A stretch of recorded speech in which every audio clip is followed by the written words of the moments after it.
Do you like humanity? I love humanity, but not everyone does. Executives in Silicon Valley and the eggheads at the World Economic Forum are pushing for a fourth industrial revolution. What does that mean?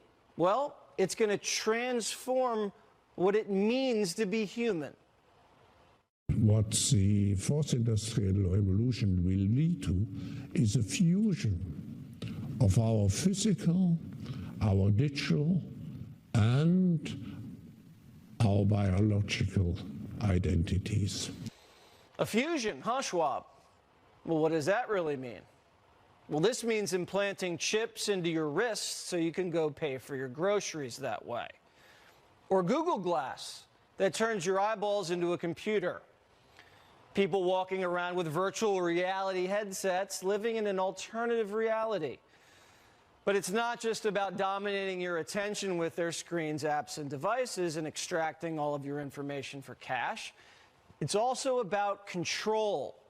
Once you join their universe, you're dependent on them. You're not as free. They can control you. They can track you. Or they can turn you off. Do I wish I could turn some people off? Yeah, Gutfeld. But I shouldn't have that power. No one should. But the younger generation of Americans have been raised to be tech dependent. They don't see any harm. And COVID accelerated the tech dependence. Tech resistance is the new battlefield. Laura Aboli is an activist who studies this worrying trend for humanity. So where should we start worrying first? Well, hi, Jesse. Thank you for having me. That's a very good question because actually the transhumanist movement is huge. We're not talking like you've shown just ahead of this of a fringe group of nerds that are working towards this. These are the big tech, big pharma guys that are behind this movement, and it's being implemented around the world in many, many ways. There's a lot of funds and a lot of resources that are being deployed in really pushing this agenda forward. I know that, for example, last year, I think it was September the 12th, Biden signed an executive order, which was the purpose was to channel funding and resources to bioengineering and biomanufacturing. This is supporting all of the industries that are getting this transhumanist agenda in place.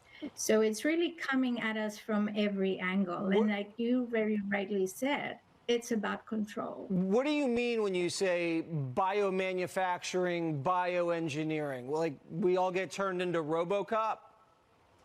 Well, not immediately, but I'm afraid that's probably what they want for us. They talk about a post-human future. That means we will cease to be the humans that we are right now. All of these industries, you know, transhumanism encompasses a lot of things, from nanotechnology to genetic engineering, bioprosthetics, all sorts of different things. And I think perhaps one of the most dangerous things is in the field of genetic manipulation. We live in a world where we already have genetically modified plants, genetically modified animals, and I guess we are the next on the list. That is scary. Are you saying they might be able to clone me? We wouldn't be so lucky. Well, thank you so much, and thanks for bringing this to our attention, Laura. You're very big where people can see you, and we appreciate all the hard work you've been doing. Thank you, Jesse. Good to be here.